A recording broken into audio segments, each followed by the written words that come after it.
When Elena Rodriguez walked into Iron Ridge Shooting Complex, carrying her grandfather's Korean War-era Winchester, the elite marksmen couldn't stop laughing. They called it a museum piece, a relic that had no business on a precision range. But when the impossible shot came, a single bullet that would rewrite the record books in silence, every doubter those same men would realize they had just witnessed something that would haunt their assumptions forever. Before we jump back in, tell us where you're tuning in from, and if this story touches you, make sure you're subscribed, because tomorrow I've saved something extra special for you. The alarm clock's sharp beep pierced the pre-dawn silence at 4:45 a.m., but Elena Rodriguez was already awake.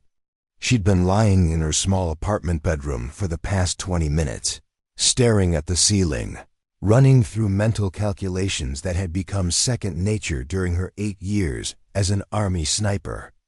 Wind speed, humidity, temperature fluctuations, variables that could mean the difference between success and failure, between life and death in the mountains of Afghanistan, and now between validation and humiliation at Colorado's most exclusive shooting facility. Today was the day she'd been avoiding for 6 months, since her discharge from Fort Carson. The day she would finally face the civilian shooting world that had been whispering about the female veteran with the old rifle ever since word spread about her interest in competitive precision shooting. Iron Ridge Shooting Complex wasn't just any range. It was where Colorado's shooting elite gathered, where former Olympic marksmen and sponsored professionals tested equipment worth more than most people's cars. Elena's morning routine was precise, methodical, born from years of military discipline. Black coffee, strong enough to wake the dead. Weather check on her phone: clear skies. Temperature climbing from 38 to 72 degrees. Light winds from the southwest. She pulled on her worn Levi's and a simple gray t-shirt, the same clothes she'd worn to every range session since leaving the service. No fancy shooting jackets, no sponsor patches, no tactical gear designed to intimidate.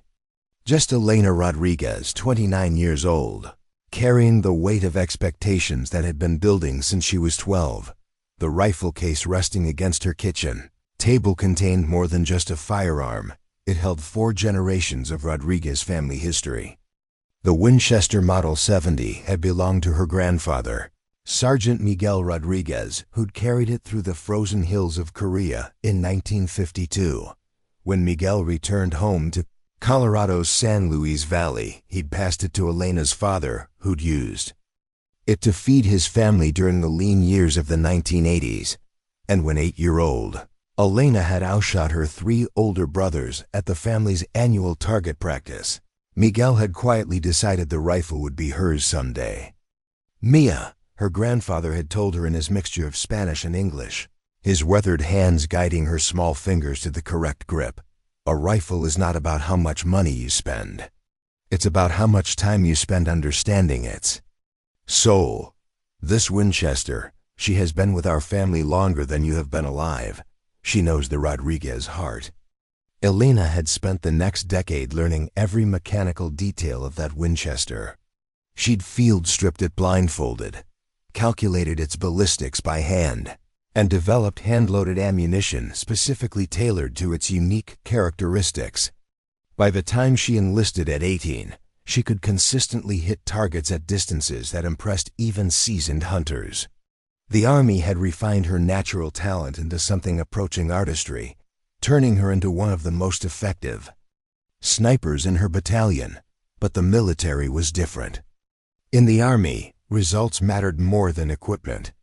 Your rifle could be battle-worn and decades old, as long as you could make the shot when it counted. Elena had made those shots: 164 confirmed kills in 2 tours of duty, including several at distances exceeding 1,200 yards.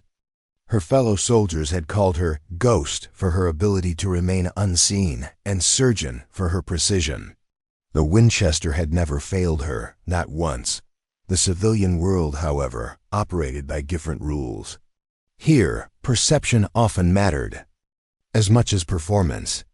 Elena had visited 3 other ranges in the past year, each time encountering the same dismissive attitudes. Her rifle was too old, too simple, too unsophisticated for serious precision work. The men who dominated these spaces, and they were almost exclusively men, carried rifles that cost more than Elena's monthly disability compensation. They wore expensive shooting jackets covered in sponsor logos, used custom-loaded ammunition that cost $5 per round, and spoke in technical jargon designed to exclude outsiders. Elena understood their world, even if she didn't belong to it. She'd spent months researching Iron Ridge Shooting Complex, reading about their monthly precision challenges, their connection to national-level competition, their reputation as the place where Colorado's best shooters gathered to test their skills. She'd saved money from her part-time job at a local sporting goods store, setting aside $20 here and there until she could afford the facility's expensive day pass fees. The drive to Iron Ridge would take 90 minutes through the Rocky Mountain foothills, past landscapes that reminded Elena of her childhood in the San Luis Valley. She'd grown up in a world where hunting wasn't a sport, but a necessity, where families like hers depended on wild game to supplement their income. Her father had worked construction when he could find it, her mother had cleaned houses, and Elena had learned to shoot because accurate shooting meant the difference between meat on the table and another night of rice and beans. Those early lessons had shaped her approach to marksmanship. While other kids her age were playing video games, Elena was learning to read wind patterns in the movement of grass, to calculate bullet drop based on the angle of shadows, to control her breathing until her heartbeat became a metronome of precision. She'd never had the luxury of expensive equipment or professional instruction. Everything she knew came from family knowledge passed down through generations, refined through thousands of hours of practice in the high desert country of southern Colorado. The military had validated what her family had always known. Elena Rodriguez was a natural-born shooter. But even in the Army, she'd faced skepticism. Female snipers were rare, and Elena's quiet demeanor and slight build had led some to question whether she belonged in such a specialized role. She'd proven herself the same way she'd always proven herself, through results. When the shooting started, when lives hung in the balance, Elena's rifle spoke with absolute authority. Now, 6 months after her discharge, she was facing that same skepticism again, but this time the stakes were different. In Afghanistan, her shooting had been about survival, about protecting her fellow soldiers, about completing missions that served a larger purpose. Here, it was about something more personal, the right to be taken seriously, the right to compete on equal terms, the right to honor her family's legacy without apology. Elena finished her coffee and began loading her gear. The Winchester went into its worn leather case, the same case her grandfather had carried it in 60 years ago. Her ammunition hand-loaded 168-grain Sierra Match King, bullets propelled by carefully measured charges of IMR 4064 powder-filled 2 small boxes. She packed her spotting scope, a basic but reliable model that had served her well in the military, and her shooting mat, a simple foam pad that had seen deployments in 3 different countries. As she carried her gear to her pickup truck, Elena thought about the phone call she'd received from her father the night before. Frank Rodriguez was 63 now, his construction work having taken its toll on his body, but he remained one of the finest shots in the San Luis Valley. He'd been the one to encourage Elena's interest in competitive shooting, the one who'd suggested she visit Iron Ridge, despite the facility's intimidating reputation. "Mia," he'd said, his voice carrying the same mixture of pride and concern that had marked her entire childhood. "Those men at that fancy range, they don't know what they're looking at when they see you. They see a young woman with an old rifle, and they think they understand the whole story. But you and I know different. You carry 4 generations of Rodriguez marksmanship in your hands. You carry the spirit of your grandfather, the lessons of your father, and the skills earned in service to your country. Elena had listened to his words, feeling the familiar weight of family expectation. The Rodriguez name had always been associated with exceptional shooting, but Elena was the first to consider taking that skill into the world of formal competition. She was venturing into territory where none of her family had gone before, carrying not just her own reputation, but the pride of everyone who had believed in her abilities. The pre-dawn darkness was beginning to give way to the first hints of sunrise. As Elena loaded her truck, Iron Ridge Shooting Complex opened at 7 a.m., and she wanted to be among the first to arrive. Early morning hours were when the wind conditions were most stable, when the serious shooters did their most important work. Elena had learned to love these quiet hours, when the world was still and the only sounds were the distant crack of rifle fire and the soft ping of bullets striking steel. As she drove through the empty streets of Colorado Springs, Elena reflected on the journey that had brought her to this moment. From the high desert of southern Colorado to the mountains of Afghanistan, from the family farm where she'd learned to shoot to the army bases where she'd perfected her craft, every step had been leading toward this day. She wasn't just going to Iron Ridge to practice, she was going to prove that skill mattered more than equipment, that heritage counted for more than money, that the quiet confidence of a Rodriguez marksman could stand against any challenge. The highway stretched ahead, cutting through landscape that spoke to Elena's soul.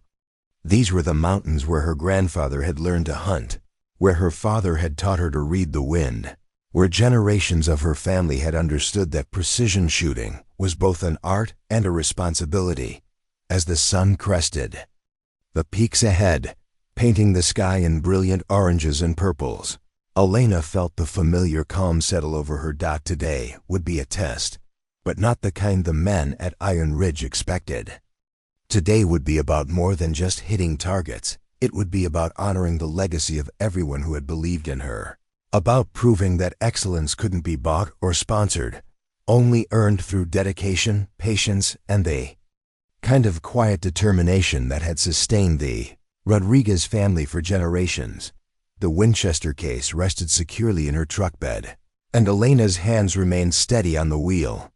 Whatever waited for her at Iron Ridge Shooting Complex, she was ready. Iron Ridge Shooting Complex materialized from the morning mist like something from another world. Elena's weathered pickup truck climbed the winding access road, past manicured lawns and strategically placed boulders that screened expensive landscaping.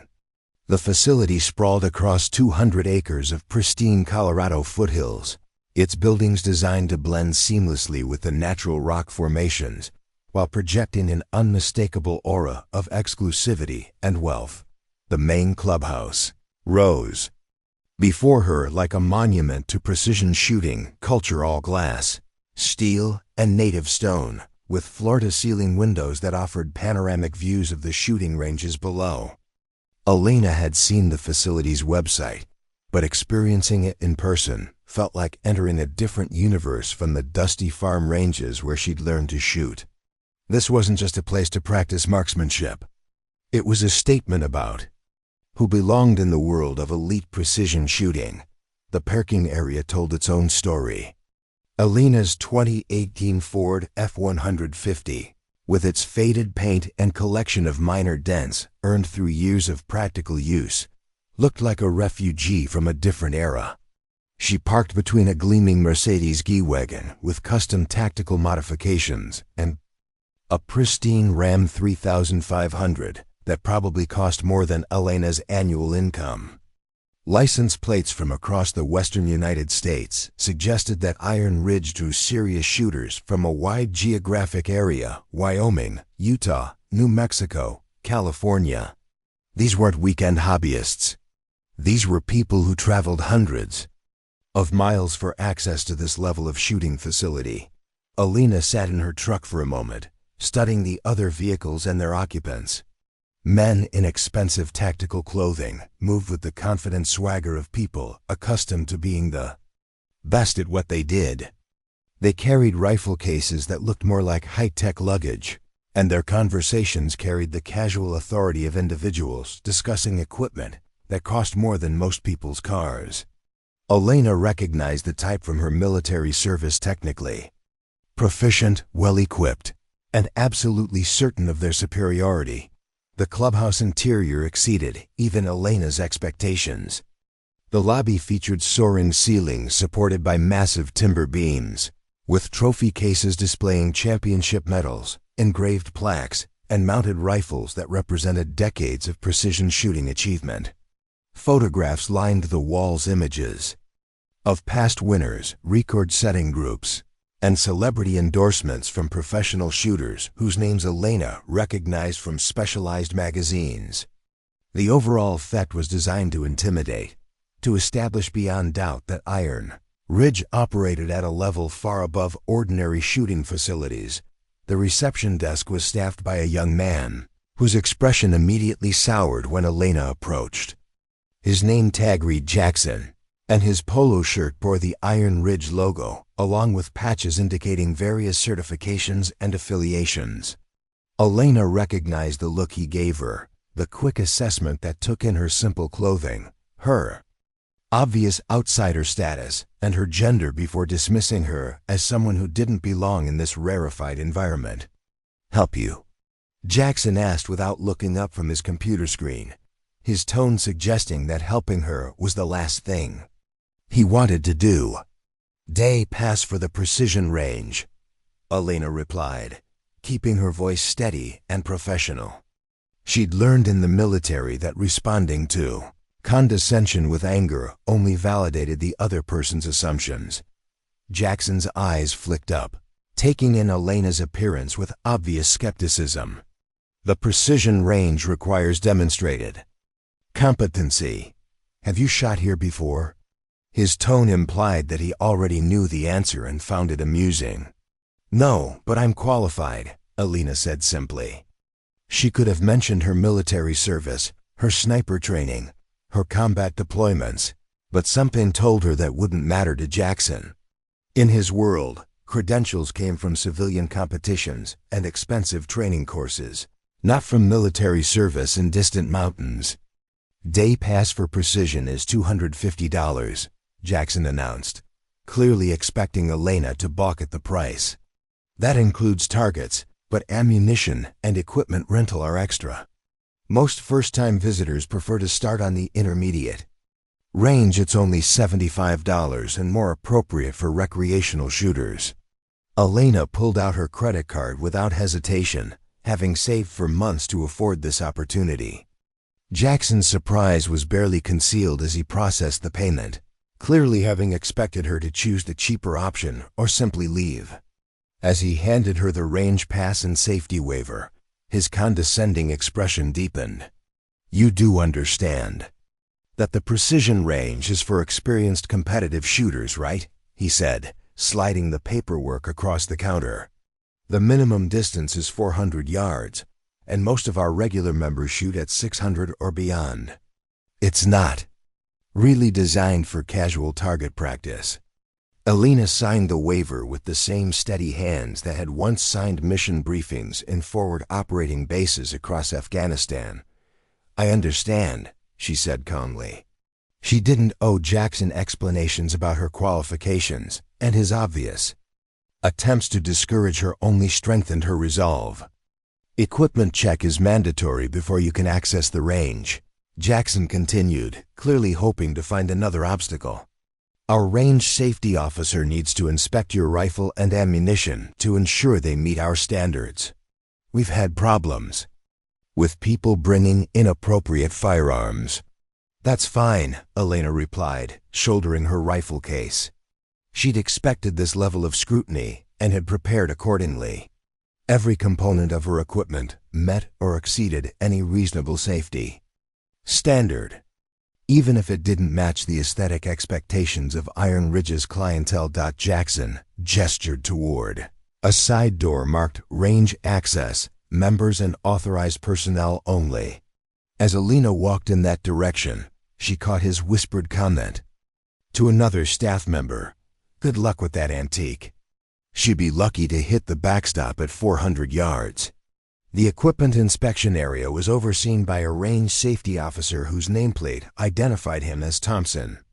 Unlike Jackson, Thompson's assessment of Elena was purely professional. He examined her Winchester with the practiced eye of someone who understood firearms mechanics, checking the action, inspecting the scope mounting, and reviewing her ammunition specifications. Korean War-era Winchester, Thompson noted with something. Approaching respect. These old Model 70s can be surprisingly accurate if they're properly maintained. What's your handload data? Elena provided her ammunition specifications, including detailed information about powder charges, bullet weights, and ballistic coefficients. Thompson's eyebrows rose slightly as he reviewed her meticulous records, clearly recognizing the level of precision that went into her ammunition preparation. Military background? Thompson asked, his tone more respectful than Jackson's had been. Army, 8 years, 2 deployments, Elena replied without elaborating. She'd learned that civilian shooters often had complicated relationships with military service. Some were impressed, others were skeptical, and a few seemed to resent the idea that military training might translate to civilian shooting. Excellence. Thompson nodded and stamped her range pass. Range rules are posted at each firing point. Eye and ear protection mandatory at all times. If you're not familiar with the distance markers, the range officer can orient you. The precision bays are on the far end, numbers 8 through 12. As Elena walked through the facility toward the outdoor ranges, she passed the intermediate shooting areas where most casual visitors practiced. The contrast was immediately apparent. The precision range was a different world, entirely wider shooting bays, more sophisticated target systems, and distances that stretched far beyond what most recreational shooters ever attempted. But it was the shooters themselves who commanded Elena's attention. These men, and they were exclusively men, carried themselves with the confidence of people accustomed to being the best at what they did. Their equipment was uniformly expensive and meticulously maintained. Custom rifles with complex bipod systems rested on shooting benches that looked more like laboratory equipment than simple gun rests. Spotting scopes that cost more than Elena's truck payment were trained on targets so distant they appeared as small dots against the hillside backdrop. Elena selected bay number 12, the furthest from the others, hoping to practice in relative anonymity. She began her methodical setup process, unfolding her simple shooting mat and assembling her basic spotting scope. The Winchester, when she removed it from its worn leather case, looked like a relic from a different era compared to the high-tech firearms around her dot. The conversations from nearby bays carried clearly in the morning air. Comments about new ammunition loads, discussions of equipment modifications, casual mentions of expenses that represented Elena's entire monthly budget. But underneath the technical talk, Elena detected something else, a subtle current of gatekeeping. An unspoken agreement that this range belonged to a particular type of person with particular resources and particular credentials. Asterisk. As she began adjusting her scope and checking her equipment, Elena felt the familiar calm settle over her. This was what she'd come for, the opportunity to practice at distances that would prepare her for serious competition. The condescension, the expensive equipment, the obvious attempts to make her feel unwelcome, none of that mattered once she began shooting. On the firing line, with her eye behind the scope and her finger on the trigger, Elena Rodriguez was exactly where she belonged. The morning sun climbed higher, warming the Colorado air and promising ideal shooting conditions. Elena completed her setup and prepared for her first shots at Iron Ridge Shooting Complex, unaware that she was about to encounter challenges far more significant than wind speed and bullet drop. The real test was about to begin. Elena's methodical preparation ritual began the same way it had hundreds of times before, with respect for the rifle and absolute attention to detail. She spread her worn shooting mat on the concrete pad of Bay 12, its faded olive drab color. a stark contrast to the expensive tactical mats deployed at neighboring stations. The mat had served her through 2 combat deployments, countless training exercises, and dozens of civilian range sessions. Its familiar texture under her elbows provided comfort in this intimidating environment. The Winchester, Model 70, emerged from its leather case like a family heirloom being unveiled for a special occasion. Elena's grandfather had purchased this rifle in 1953, using his Army separation pay and a small loan from his father-in-law. 68 years later, it showed its age in the honest wear patterns of a tool that had been used regularly and maintained meticulously. The blued steel barrel bore tiny scratches from decades of field use, and the walnut stock carried the patina that only came from thousands of hours in human hands, but appearances deceived. Elena's father had spent the past decade updating the rifle's internal components while preserving its classic exterior. The trigger had been professionally adjusted to break at exactly 3 pounds with no creep or overtravel. The barrel had been carefully bedded to the stock using modern techniques that eliminated any flex or movement during firing. The scope, a Leupold Mark IV with target turrets, was the rifle's only obvious concession to contemporary technology. Elena had saved for 18 months to purchase that scope, and it had proven its worth in both combat and competition environments. Elena's spotting scope setup drew curious glances from nearby shooters. While they deployed sophisticated tripod systems with precision adjustment controls, Elena used a simple bipod arrangement that had served her well in environments where portability mattered more than absolute stability. Her shooting notebook, worn from constant use, contained detailed data from every significant shot she'd made over the past 5 years. Wind conditions, temperature readings, ammunition performance, equipment adjustments, all meticulously recorded in her precise handwriting.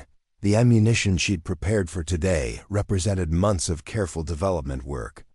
Each cartridge had been hand-loaded in her apartment's spare bedroom, using components selected for their consistency rather than their cost. Elena had tested dozens of powder and bullet combinations, chronographed every load for velocity consistency, and verified accuracy through countless range sessions. The 168-grain Sierra Match King bullets she'd settled on were hardly exotic, but her load development had optimized them specifically for her rifle's unique characteristics. As Elena organized her equipment, she became increasingly aware of the attention her setup was drawing. Conversations at nearby bays had shifted from technical discussions to barely concealed commentary about the newcomer with the antique rifle. She caught fragments of whispered exchanges: museum piece, grandfather's hunting rifle, someone should tell her this isn't a beginner range. The comments were intended to be overheard, designed to make her feel unwelcome and out of place. Elena continued her preparation without acknowledging the commentary. She'd learned in the military that responding to provocation often escalated situations unnecessarily. Her approach had always been to let her shooting speak for itself. Actions carried more weight than words, and Elena had spent years perfecting actions that spoke with absolute authority. The wind flag's position throughout the range told Elena everything she needed to know about current conditions. Light and variable winds from the southwest, probably 3 to 5 miles per hour, with occasional gusts to 8. Temperature rising steadily as the morning progressed, creating slight thermal currents that would affect bullet flight paths. Humidity relatively low, as expected for Colorado's high desert climate.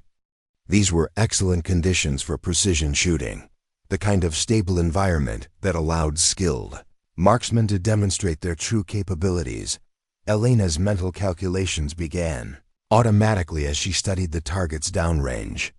The closest precision targets were positioned at 400 yards, with additional arrays at 500, 600, and 800 yards. She would start at 400, establishing her rifle's zero under current conditions before moving to longer distances. The targets themselves were substantial steel gongs, 8 and 10 inches in diameter, designed to provide immediate audible feedback when struck. The spotting scope revealed details that casual observation missed. Heat mirage was beginning to form as the sun warmed the ground between her position and the targets. This would become more significant as the morning progressed, requiring constant adjustment of her point of aim to compensate for the optical distortion. Elena had learned to read mirage patterns during her military service, using them as indicators of wind direction and thermal activity that affected bullet flight. Elena's shooting position was a product of years of refinement. She settled behind the rifle with movements that had become second nature, her body alignment precisely consistent with thousands of previous shots. Her left hand supported the rifle's forestock with exactly the right amount of pressure, enough to provide stability, without inducing stress that could affect accuracy. Her right hand gripped the stock with familiar confidence, her trigger finger resting lightly against the trigger in preparation for the precise pressure application that would send her bullet exactly where she intended. The rifle scope's crosshairs settled on the 400-yard target with the steadiness that came from absolute muscle memory. Elena's breathing slowed to the controlled rhythm she'd perfected during sniper training: deep breath, partial exhale, hold, fire during the natural respiratory pause when her body was most stable. Her heartbeat, visible through the scope as tiny movements of the crosshairs, became a timing mechanism that helped her coordinate the perfect trigger pull. But before Elena could fire her first shot, the quiet concentration of the range was interrupted by approaching footsteps. 3 men were walking toward her position, their expensive shooting gear and confident demeanor identifying them as Iron Ridge regulars. Elena recognized the body language immediately. These weren't casual visitors coming to welcome a newcomer. This was a delegation arriving to deliver a message about who belonged on their range and who didn't. Elena remained in position behind her rifle, not turning to acknowledge their approach. She'd learned that maintaining focus on her own preparation often discouraged unwanted interactions. If these men had something to say, they could say it without forcing her to abandon her shooting setup. Her grandfather had taught her that a rifle demanded respect and attention, and Elena wasn't about to break that cardinal rule for the sake of social niceties. The footsteps stopped directly behind her position, close enough to cast shadows across her shooting mat.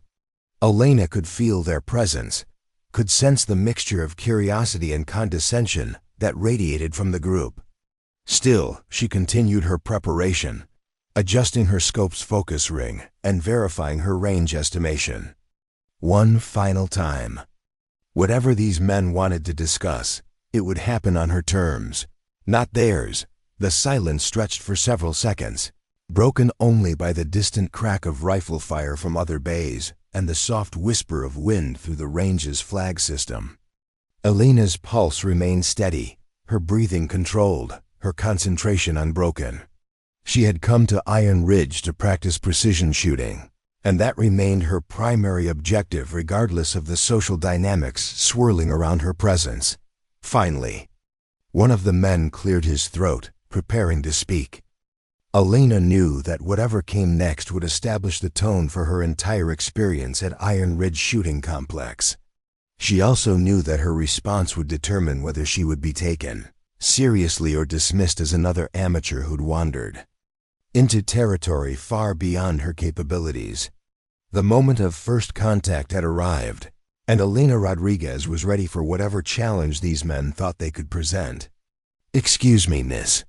The voice belonged to a tall man with prematurely silver hair and the kind of confident bearing that came from years of being accustomed to authority. Elena finally looked up from her rifle scope, taking in the 3 men who had positioned themselves around her shooting station like judges arriving to render a verdict. The speaker appeared to be in his early 50s, wearing a shooting jacket that probably cost more than Elena's monthly rent. Sponsor patches covered his left chest: Precision Armament, Schmidt and Bender Optics, Lapua Ammunition. His rifle, resting on a custom carbon fiber bipod, was a work of art that screamed serious money and serious competition credentials. Everything about him projected success, expertise, and barely concealed condescension. "I'm Marcus Kane," he continued, extending a hand that Elena noticed was perfectly manicured, not the hands of someone who'd ever done manual labor. "I'm the president of the Iron Ridge Precision Club and a 3-time state champion. I don't believe we've met." Elena accepted the handshake briefly, noting Marcus's firm grip and the way his eyes quickly assessed her equipment setup. "Elena Rodriguez," she replied simply, not offering additional credentials or explanations.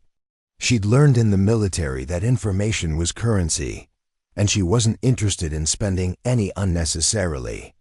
"Elena, I have to ask, are you sure you're in the right section?"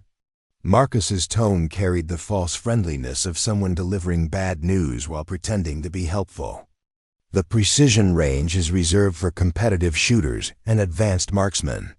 We have liability concerns about inexperienced shooters attempting distances beyond their skill level." The second man stepped forward, younger than Marcus but carrying himself with similar arrogance. His shooting jacket was newer, covered in even more sponsor patches, and his rifle looked like it had emerged from a science fiction movie, all carbon fiber, titanium, and tactical accessories that seemed designed more for intimidation than function. "I'm Brandon Walsh," he announced, clearly expecting recognition. "I hold the current Iron Ridge record for cold bore accuracy at 800 yards. That equipment you're using ... He gestured dismissively at Elena's Winchester. "I hate to be the bearer of bad news, but it's just not designed for the kind of precision work we do here." Elena's jaw tightened almost imperceptibly, but her voice remained steady. "What kind of precision work is that?" Brandon's smile was patronizing. "Sub-OA groupings at extended distances. Competitive accuracy standards. Professional-grade marksmanship." Each phrase was delivered like a challenge, implying that Elena couldn't possibly understand such sophisticated concepts. The third man had remained silent until now, studying Elena's setup with the intensity of someone evaluating a particularly interesting problem. He was older than the others, probably in his early 60s, with the weathered appearance of someone who'd spent decades outdoors. When he finally spoke, his voice carried more genuine curiosity than condescension. "Trevor Mills," he said, nodding toward Elena's rifle. "That's a beautiful classic Winchester." "What year?"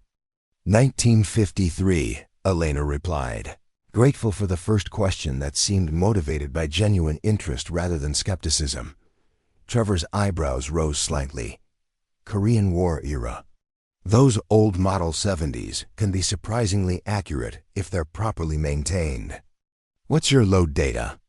Elena provided her ammunition specifications: 168 grain Sierra Match Kings over 42.5 grains of IMR 4064, loaded to an overall length of 3.340 inches for optimal accuracy in her rifle's chamber.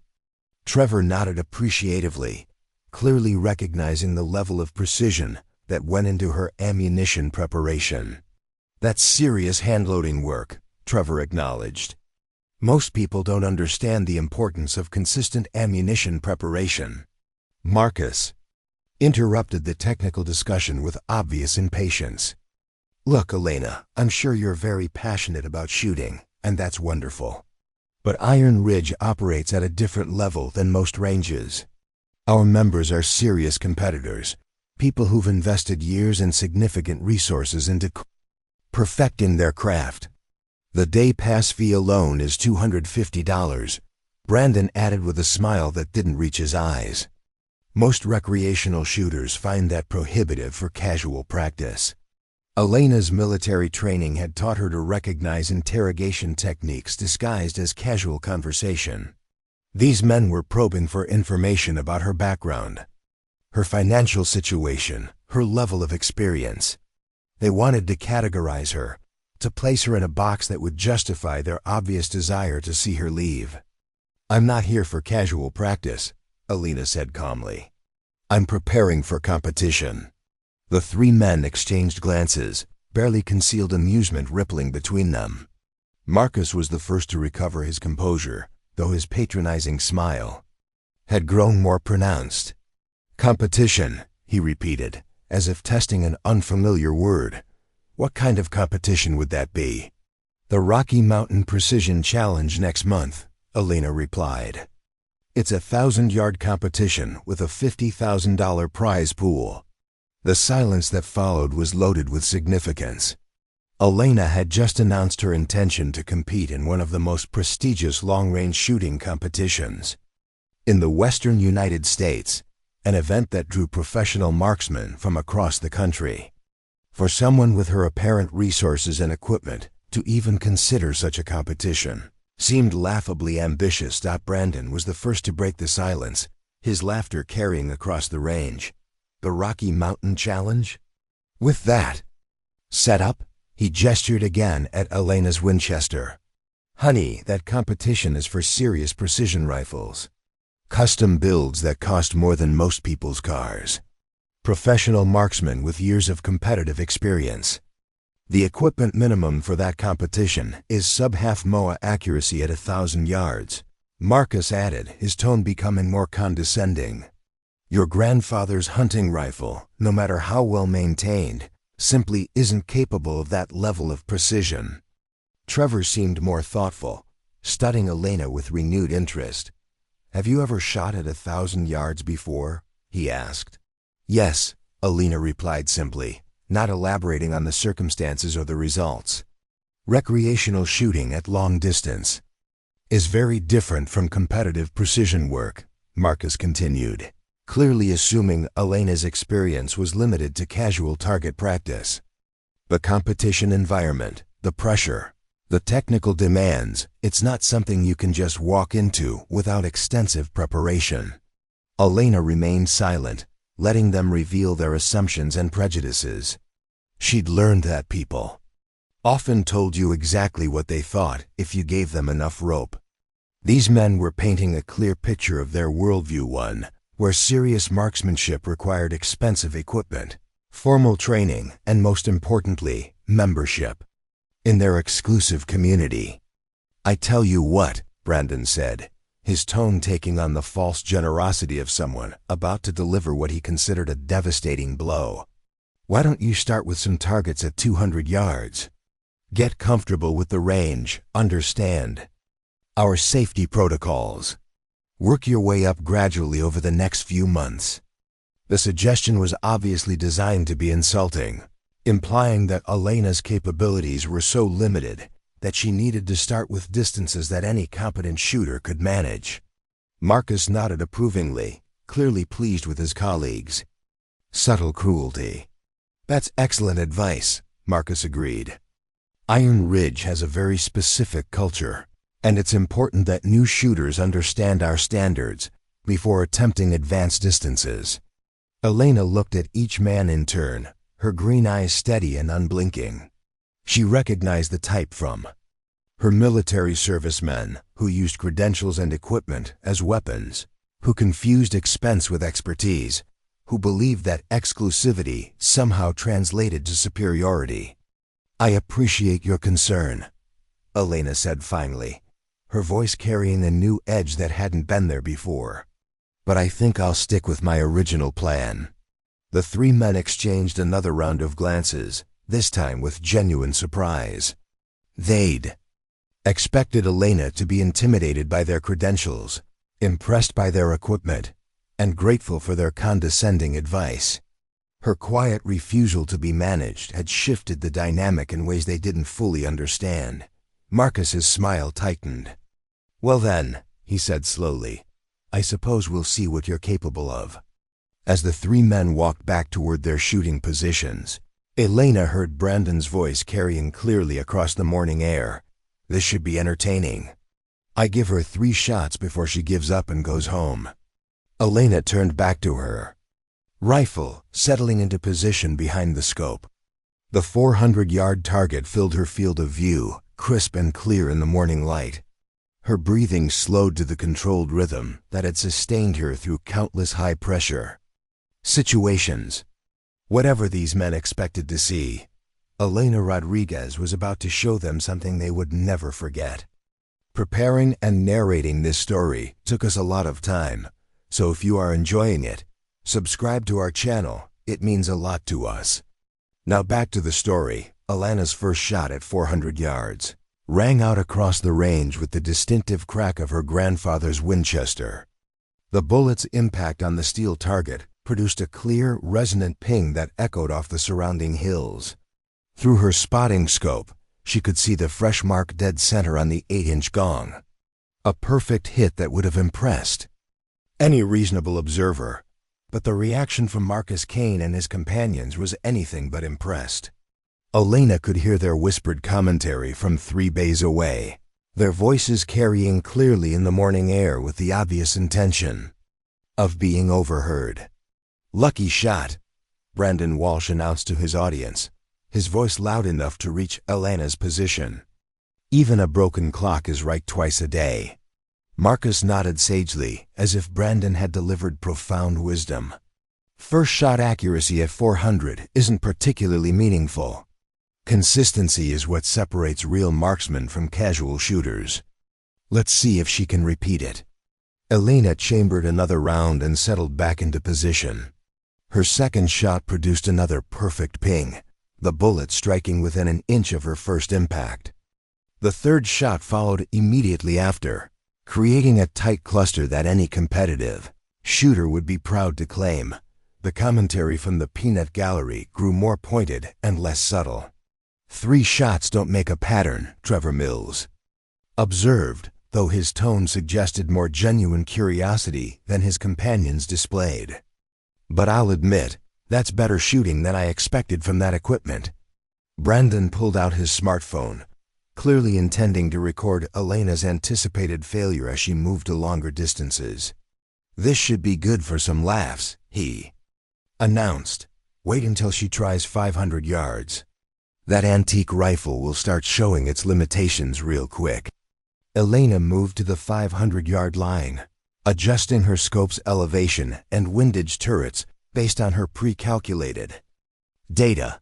The increased distance made the target appear smaller, more challenging, but still well within her capabilities.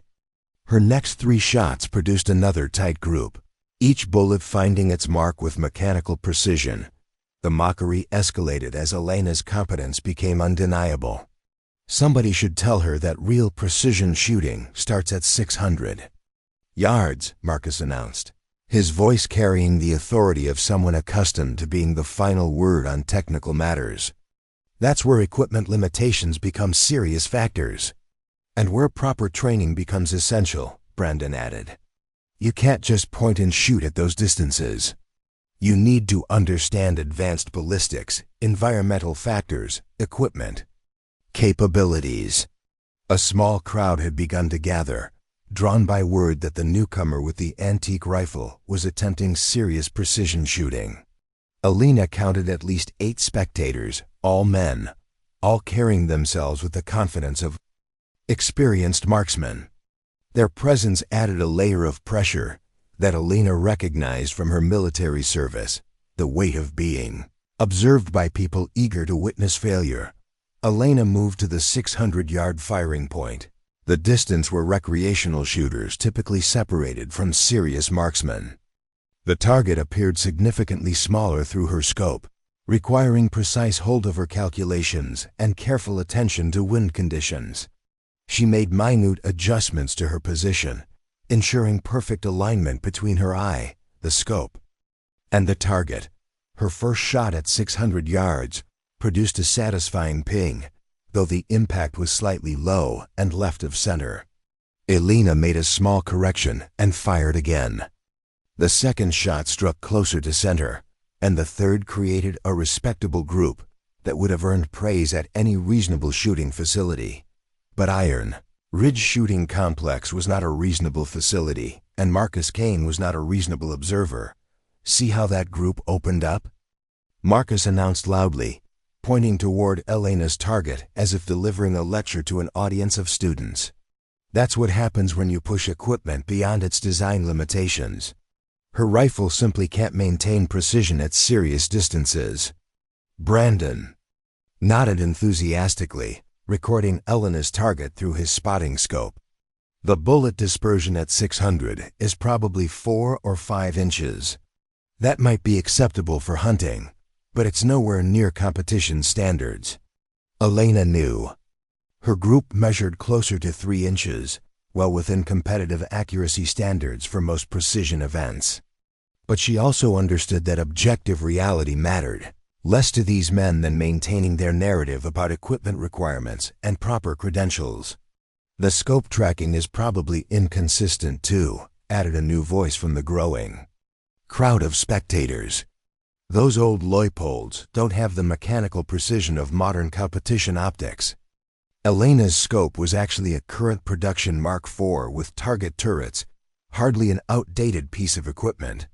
But correcting their assumptions would require engaging in an argument she had no interest in winning with words. Trevor Mills, who had been studying Elena's shooting more carefully than his companions, approached her position with something approaching respect. "Mind if I ask where you learned to shoot?" he inquired, his tone suggesting genuine curiosity rather than condescension. "Family tradition," Elena replied simply, not offering details about her military service or combat experience. She'd learned that revealing her army background often led to uncomfortable questions about her deployments, her experiences, and her reasons for leaving the service. "Well, your family taught you well," Trevor acknowledged. "But competitive precision shooting requires specialized knowledge that goes beyond basic marksmanship. Have you ever worked with a precision shooting coach?"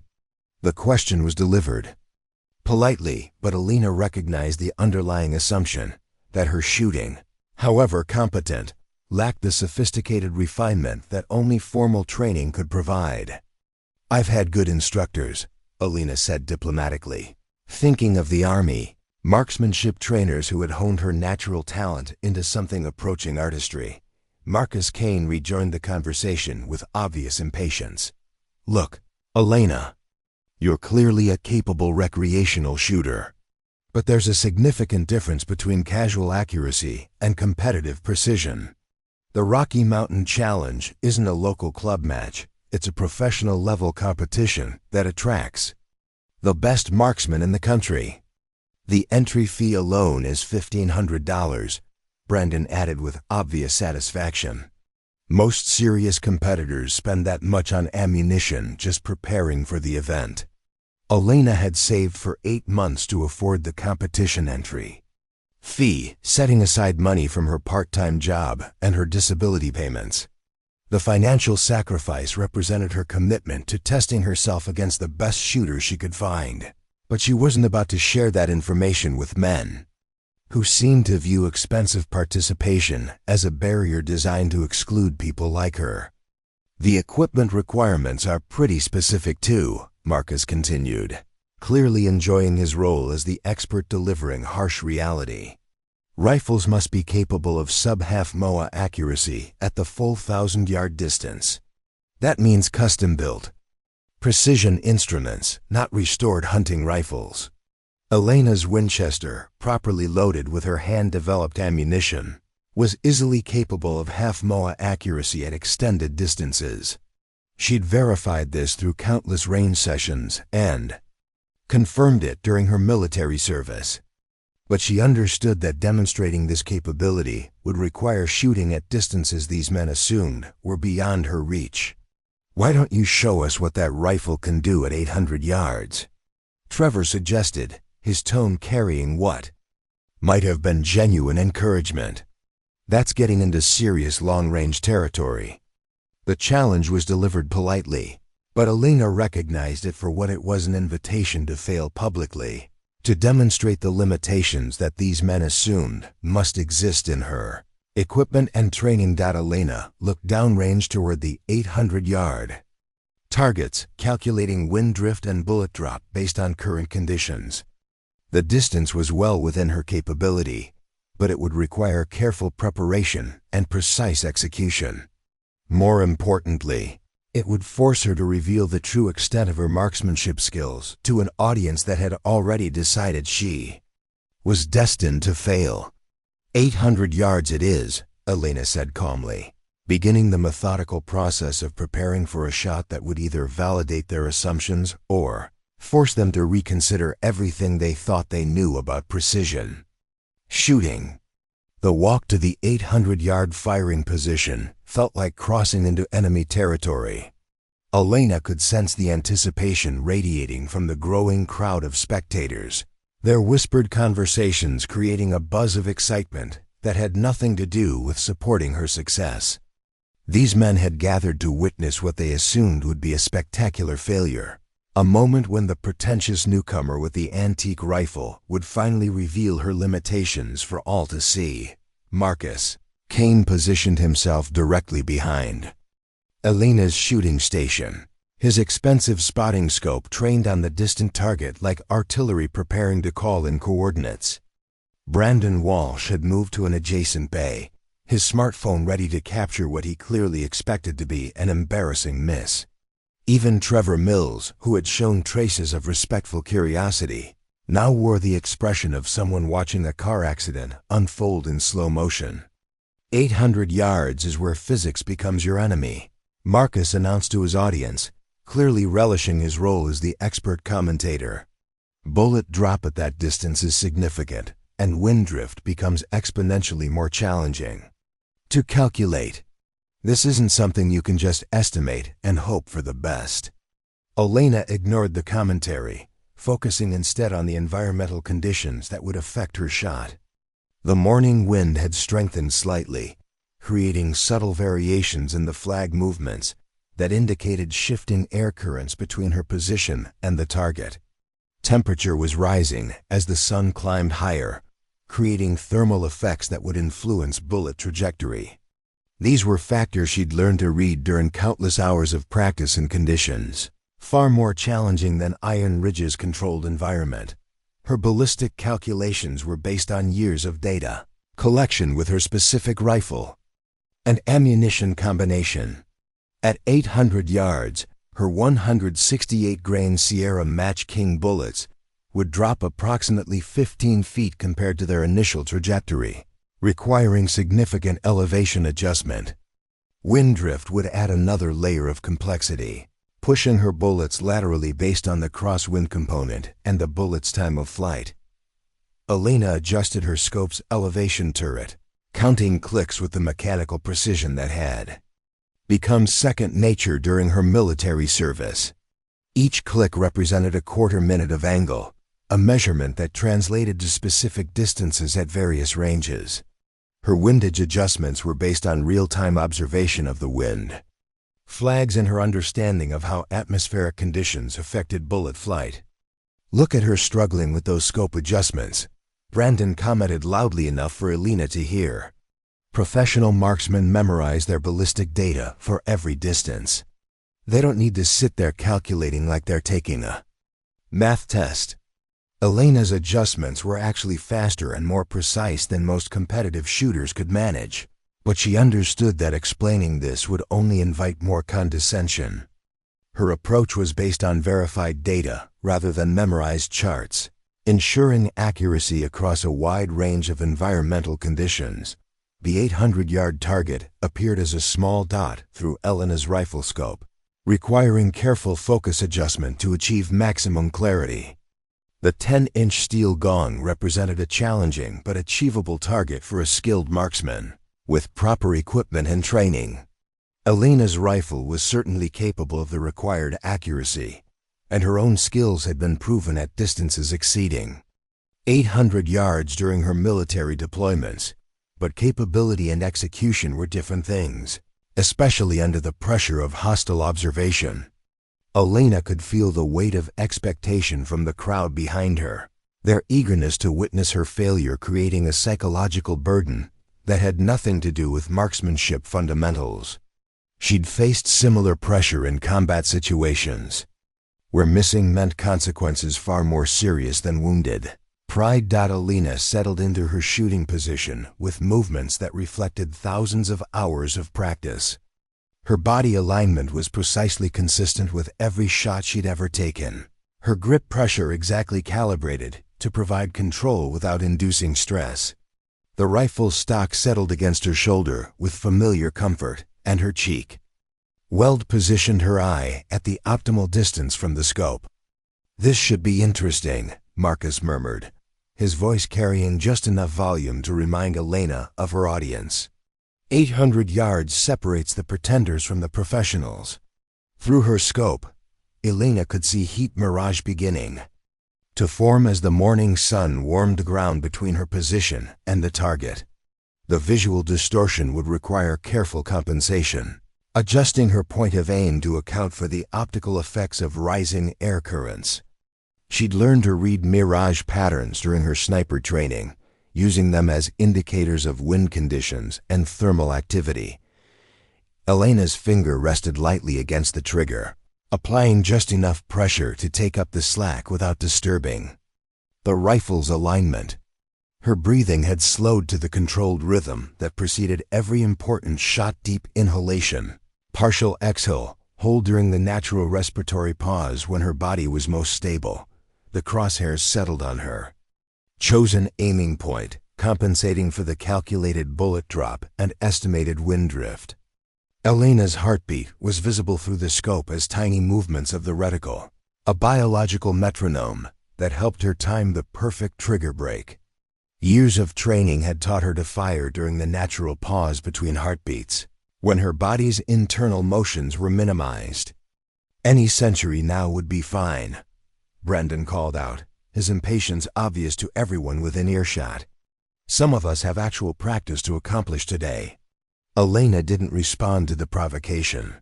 Her concentration had narrowed to the essential elements of marksmanship: sight alignment, breathing control, trigger pressure, and follow-through.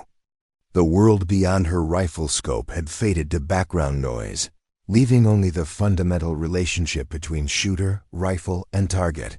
The shot broke with surprising clarity, the rifle's recoil pushing against Elena's shoulder as the bullet began its 800-yard journey toward the distant steel target. Time seemed suspended as Elena maintained her follow-through, keeping the crosshairs aligned on her aiming point until the bullet completed its flight. The ping of lead striking steel echoed across the range after what felt like an eternity, but was actually less than 1 second. The sound was clear, unmistakable, and absolutely devastating to the narrative that Marcus Kane and his companions had been constructing about Elena's limitations. For a moment, nobody moved. The crowd of spectators stood frozen, their confident predictions suddenly rendered meaningless by the simple physics of a bullet finding its intended target. Marcus Kane's expensive spotting scope confirmed what everyone had heard: a clean hit on an 800-yard target with equipment they'd dismissed as inadequate. Brandon Walsh was the first to recover, though his voice carried a note of uncertainty. "That hadn't been there before." "That could have been luck," he announced, but the conviction had drained from his tone. "One shot doesn't prove anything." Elena ejected the spent cartridge casing and chambered a fresh round without looking away from her rifle scope. If they wanted proof of consistency, she was prepared to provide it. Her second shot rang out before anyone could offer additional commentary, producing another clear ping from the distant target. The third shot followed in rapid succession, then a fourth and a fifth. 5 consecutive hits on an 800-yard target in less than 2 minutes, each bullet striking within a few inches of the others. The demonstration was methodical, precise, and absolutely undeniable. When Elena finally sat up and looked toward her audience, she found a collection of men whose worldview had just been fundamentally challenged. The woman with the antique rifle had just outshot most of them at a distance they considered their specialty, using equipment they dismissed as obsolete. Marcus Kane lowered his spotting scope with hands that weren't quite steady. "That was unexpected," he managed, his voice lacking its earlier authority. Elena began methodically cleaning her rifle, preparing for whatever challenge would come next. She understood that proving her competence at 800 yards had only escalated the stakes. These men couldn't simply acknowledge her skill without admitting their own assumptions had been wrong. And wounded pride often led to increasingly desperate attempts to restore dominance. 800 yards is still not 1,000, Trevor. Mills observed quietly, though his tone carried more respect than skepticism. The competition distance adds significant complexity. Elena nodded acknowledgement, but didn't respond verbally. She was already calculating the adjustments required for 1,000-yard shooting, mentally preparing for the ultimate test that would either establish her credentials beyond doubt or provide her critics with the ammunition they desperately needed. To dismiss her performance as lucky accident, the morning sun continued its climb toward its zenith, promising ideal conditions for the kind of precision shooting that would define Elena's place in the Iron Ridge hierarchy. Whatever came next, she was ready. The atmosphere at Iron Ridge had transformed completely. What began as casual mockery had evolved into something more serious, more personal. Elena's demonstration at 800 yards had shattered the comfortable assumptions that allowed Marcus Kane and his circle to maintain their sense of superiority. The woman with the grandfather's rifle had just accomplished something that demanded acknowledgement, and that acknowledgement threatened the very foundation of their exclusive world. Marcus paced behind, Elena's shooting position like a general, planning a counterattack. His earlier condescension had been replaced by something more dangerous, the focused intensity of a man whose reputation depended on maintaining dominance. Brandon Walsh stood nearby, his smartphone forgotten as he struggled to process what he'd just witnessed. Even Trevor Mills, the most reasonable of the group, wore an expression of troubled confusion. Impressive shooting, Marcus finally admitted, though the words seemed to cause him physical pain. 800 yards with that equipment is ... noteworthy. He paused, clearly struggling with how to proceed. But as Trevor mentioned, competitive precision shooting requires consistency at the full 1,000-yard distance. That's where the real separation occurs. Elena continued cleaning her rifle, not acknowledging Marcus's comments directly. She understood that engaging in his verbal maneuvering would only provide him with opportunities to regain control of the narrative. Her shooting had spoken more clearly than any argument could, and she preferred to let her actions continue carrying the conversation. The 1,000-yard targets at Iron Ridge are official competition specification, Brandon added, his voice carrying forced confidence. 12-inch steel gongs that represent the minimum acceptable target size for serious precision events. It's one thing to hit large targets at shorter distances, but a completely different challenge when you're talking about true long-range precision. A new voice joined the conversation from the expanding crowd of spectators. I heard she's planning to compete in the Rocky Mountain Challenge next month.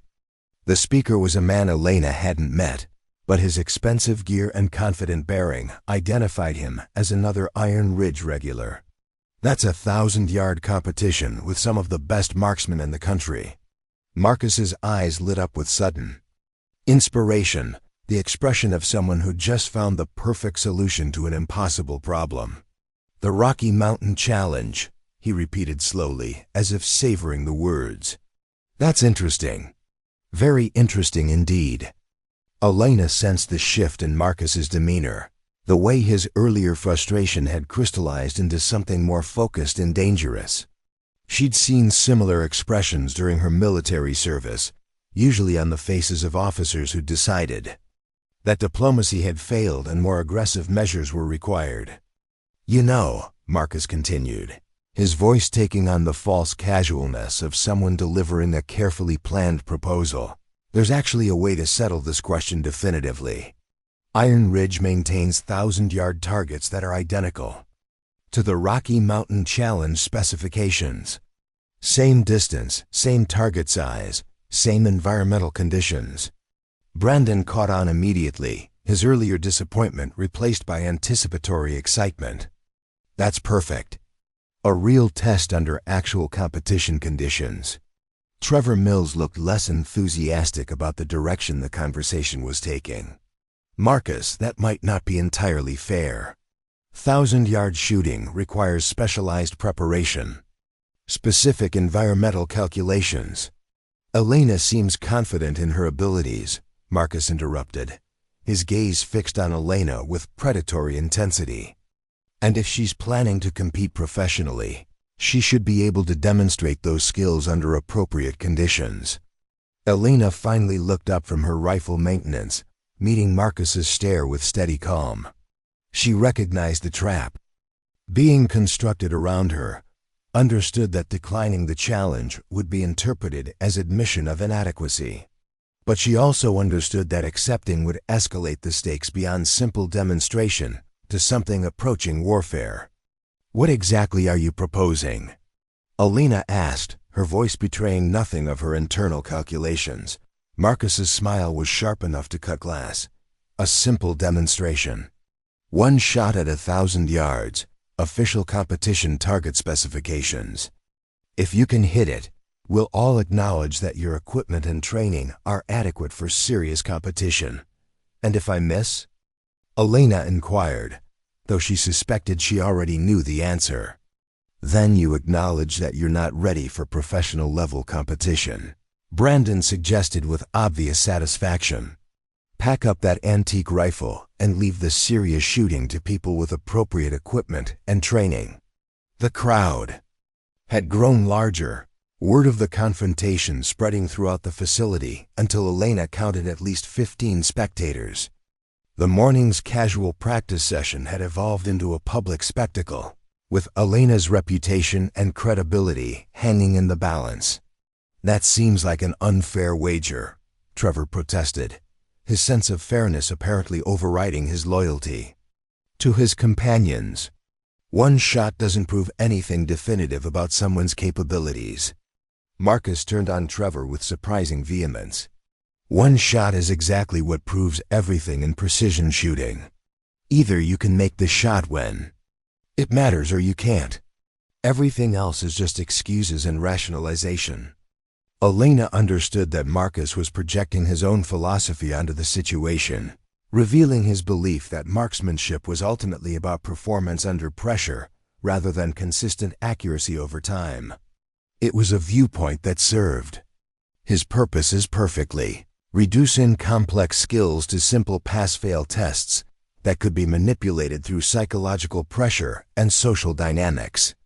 "Besides," Marcus continued, his confidence returning as he sensed Elena's hesitation, "if she's truly confident in her abilities, 1 shot should be sufficient to demonstrate them.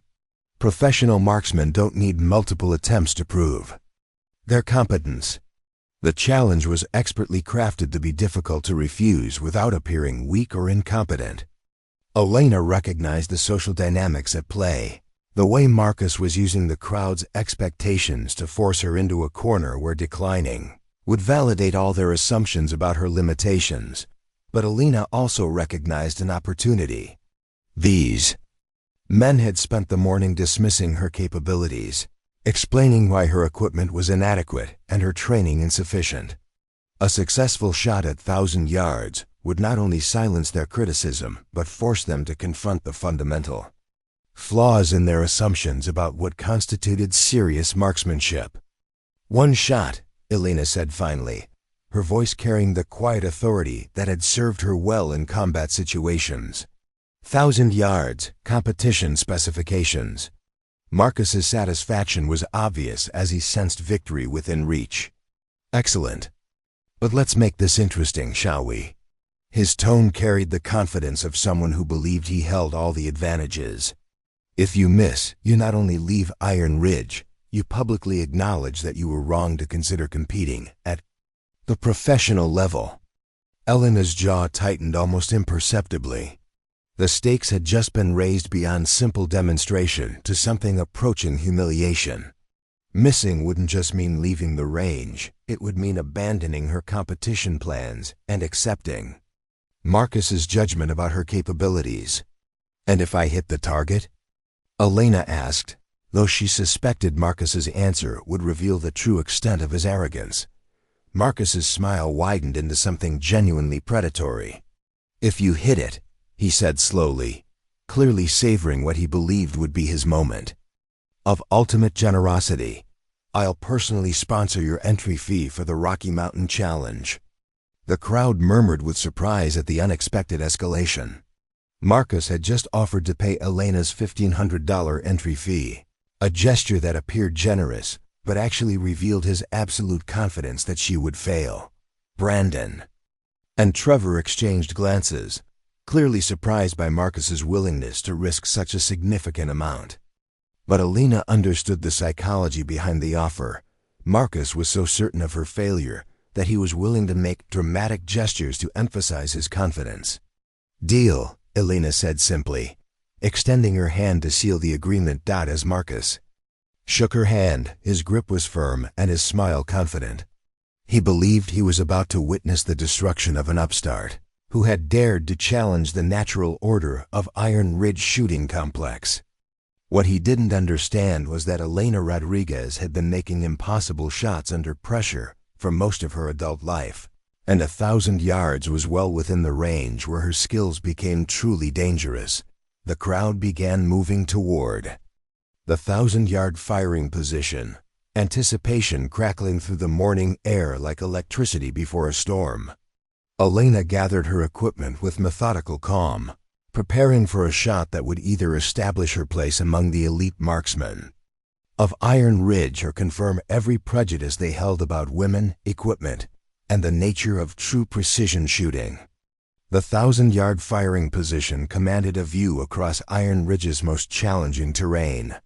The target, a 12-inch steel gong, appeared as a barely visible speck against the backdrop of Colorado hills, positioned at a distance where atmospheric conditions became as important as marksmanship fundamentals.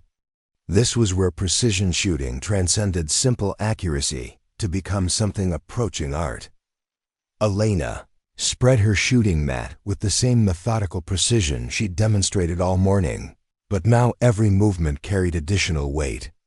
The crowd had swollen to nearly 20 spectators, including several Iron Ridge staff members who'd abandoned their duties to witness what had become the most significant shooting demonstration in the facility's recent history. Cell phones appeared throughout the group, ready to capture what most expected would be either spectacular success or equally spectacular failure.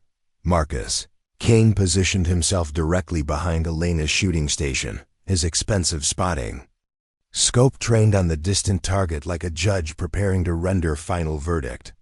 His confidence remained unshaken despite Elena's earlier demonstrations, sustained by his absolute belief that 1,000 yards would finally reveal the limitations of her equipment and training. "Environmental conditions are perfect," Marcus announced to his audience, clearly establishing the official record. Temperature 74 degrees, humidity 32%, wind from the southwest at 5 to 7 miles per hour. No excuses about difficult conditions. Elena ignored the commentary, focusing instead on her own environmental assessment. The wind flags between her position and the target told a more complex story than Marcus's simplified summary. Air currents varied significantly across the 1,000-yard distance, creating zones of different wind speeds and directions that would affect her bullet's flight path. Reading these variations accurately would be essential for a successful shot. Through her rifle scope, Elena studied the target and the terrain surrounding it. The 12-inch steel gong represented a challenging but achievable target for a skilled marksman with proper equipment.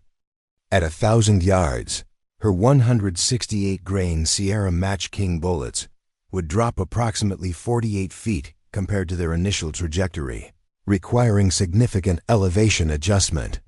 Wind drift could push her bullets several feet laterally, demanding precise calculation and careful compensation. Elena's ballistic data was based on extensive testing with her specific rifle and ammunition combination. She'd chronographed her loads meticulously, recorded their performance across multiple temperature ranges, and verified their accuracy at distances exceeding 1,000 yards during her military service. The Winchester Model 70 was easily capable of the required precision. Despite Marcus's assumptions about its limitations, the scope adjustments required for a 1,000-yard shot were substantial. Elena counted clicks with mechanical precision, each quarter-minute adjustment representing specific compensation for bullet drop and wind drift. Her calculations were based on real-world data rather than theoretical charts, ensuring accuracy under current conditions rather than ideal laboratory standards. "Look at her fumbling with those adjustments," Brandon Walsh commented loudly, his voice carrying forced confidence that didn't match his obvious nervousness. Professional shooters memorize their 1,000-yard data. They don't need to sit there calculating like amateurs. Elena's adjustments were actually faster and more precise than most competitive shooters could manage under pressure. But she understood that explaining this would only invite more criticism. Her approach was based on verified performance data that accounted for variables most recreational shooters never considered. The crowd's anticipation was palpable as Elena settled into her final shooting position. This wasn't just about marksmanship. Anymore, it had become a referendum on assumptions about gender, equipment, and the nature of shooting excellence. Elena could feel the weight of their expectations, their eagerness to witness either vindication or humiliation. Elena's breathing slowed to the controlled rhythm that had sustained her through the most challenging shots of her military career. Her body alignment was precisely consistent with thousands of previous shots, her grip pressure exactly calibrated to provide control without inducing stress. The rifle's familiar weight settled against her shoulder like an extension of her own body. Through her scope, the distant target filled her field of view with crystalline clarity. Heat mirage was minimal at this early hour, providing ideal optical conditions for precision shooting. Elena could see the target's edges clearly defined against the hillside background, offering a precise aiming point for her carefully calculated shot. The crosshair settled on her chosen point of impact, compensating for the calculated bullet drop and estimated wind drift. Elena's finger rested against the trigger with the light touch that had been refined through years of training and combat experience. Her heartbeat was visible through the scope as tiny movements of the reticle, a biological timing mechanism that helped coordinate the perfect trigger break. "This is it," Marcus murmured, his voice carrying across the silent range. "This is where we separate the pretenders from the professionals." Elena blocked out the commentary, her concentration narrowing to the essential elements of long range. Marksmanship. The world beyond her rifle scope had faded to insignificance, leaving only the fundamental relationship between shooter, rifle, and target that defined precision shooting at its highest level. Time seemed suspended as Elena applied pressure to the trigger with gradual, consistent force.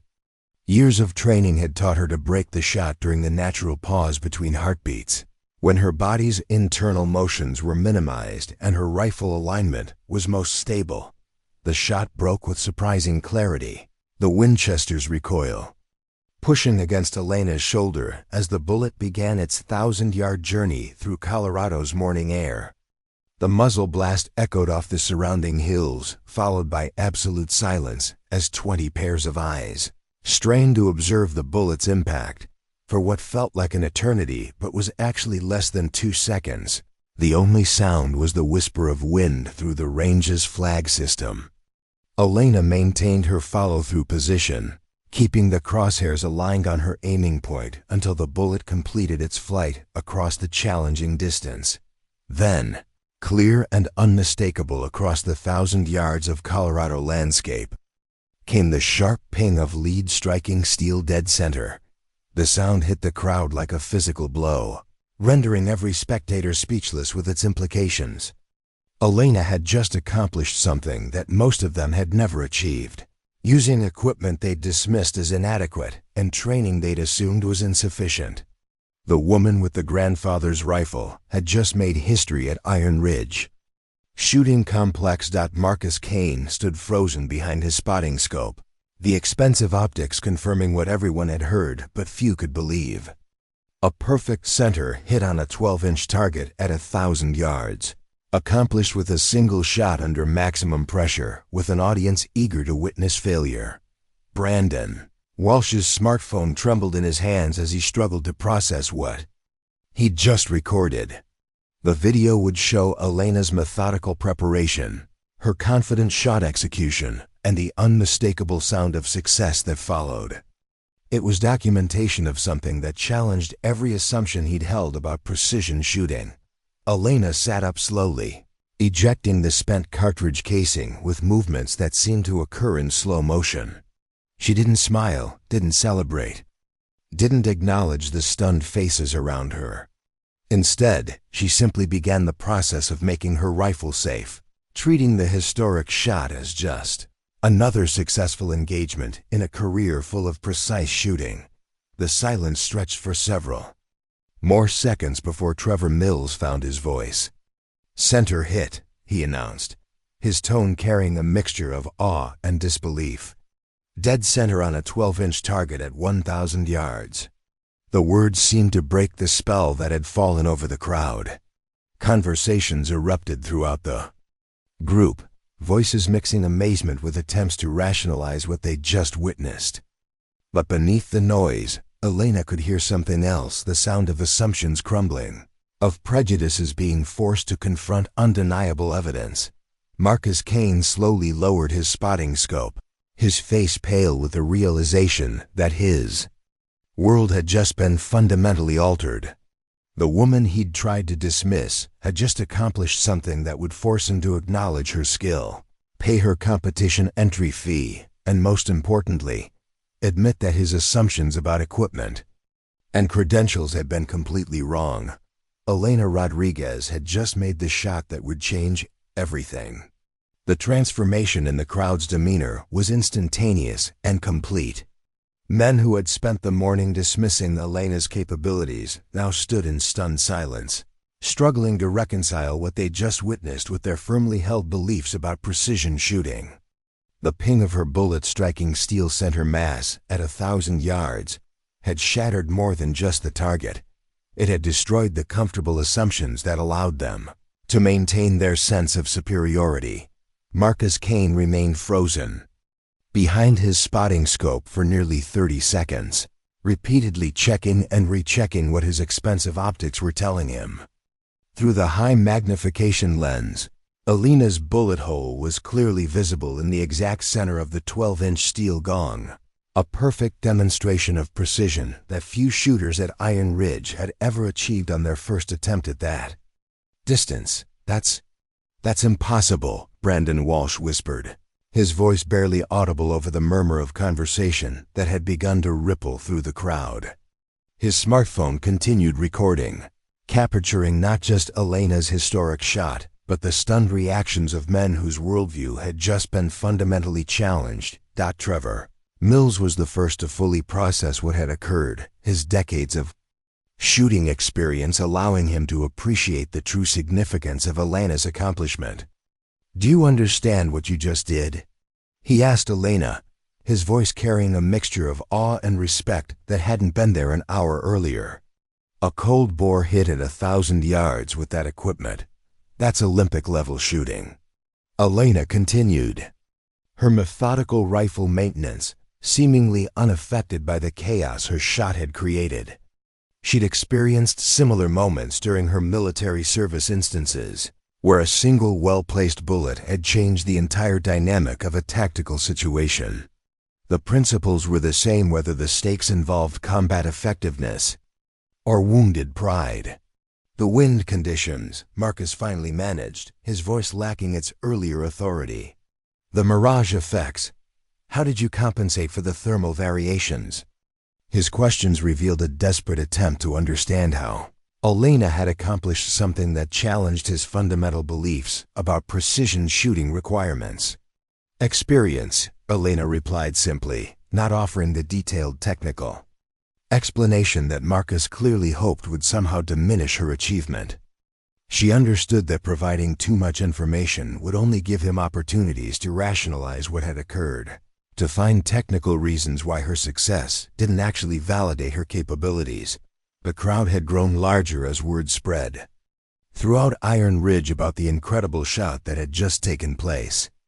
Elena counted at least 25 spectators now, including several facility staff members and shooters, who had abandoned their own practice sessions to witness the aftermath of what was already being called the most impressive demonstration in the range's history.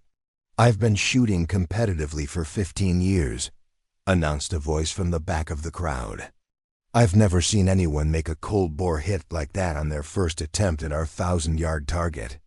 The speaker was an older man Elena hadn't met, but his expensive equipment and confident bearing identified him as another Iron Ridge regular whose assumptions had just been challenged.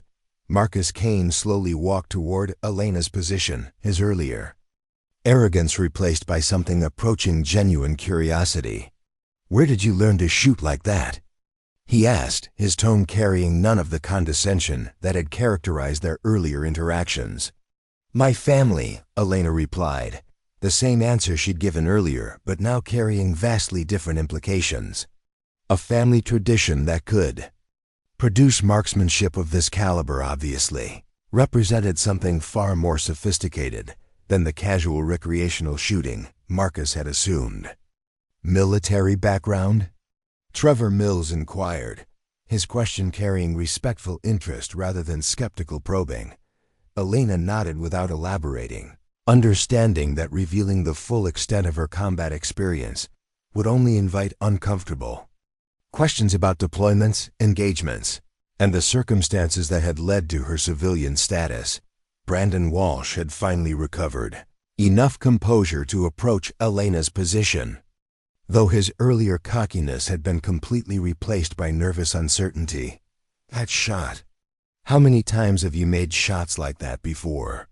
Elena looked at him steadily, recognizing the question as an attempt to categorize her achievement as either exceptional skill or extraordinary luck.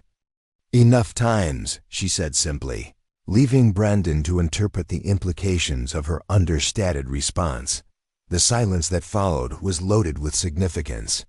Elena's refusal to provide detailed explanations about her background or training methods frustrated the men who desperately wanted to understand how their assumptions had been so completely wrong. They needed technical explanations, equipment justifications, or training credentials that would help them process what they'd witnessed. "The Rocky Mountain Challenge entry fee," Marcus said finally, his voice carrying the tone of someone fulfilling an obligation rather than offering a gift. $1,500. I'll have the check ready by this afternoon." Elena nodded acknowledgement, but didn't express gratitude. The payment wasn't generosity, it was the settlement of a debt incurred through Marcus's overconfidence and poor judgment. She'd earned that money through superior marksmanship under pressure, and accepting it graciously would only diminish the significance of her accomplishment. "You'll be competing against some of the best precision shooters in the country, Trevor," Mills observed, though his tone carried respect rather than warning. "Former military snipers, Olympic-level marksmen, shooters with equipment budgets that exceed most people's annual salaries." "Good," Elena replied simply, her calm confidence providing a stark contrast to the nervous energy radiating from her audience. She understood that competing against elite marksmen would finally give her the opportunity to test her skills against opponents who wouldn't underestimate her based on gender or equipment assumptions.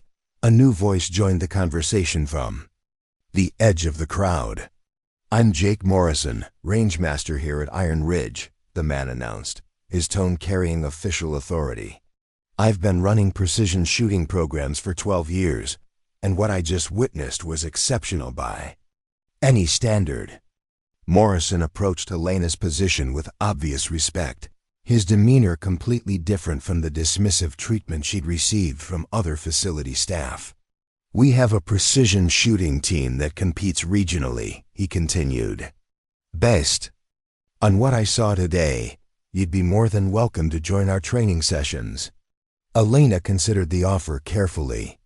Training with other skilled marksmen could provide valuable preparation for the Rocky Mountain Challenge. But she'd also learned to be cautious about environments where her presence might be resented rather than welcomed. "I appreciate the offer," Elena said diplomatically. "I'll consider it." Morrison nodded understanding, recognizing that Elena's wariness was probably justified based on her reception earlier that morning. "The invitation stands whenever you're ready," he said. "Shooters with your level of skill don't come along very often." As the crowd began to disperse, Elena could hear fragments of conversation that revealed how completely the morning's dynamics had shifted.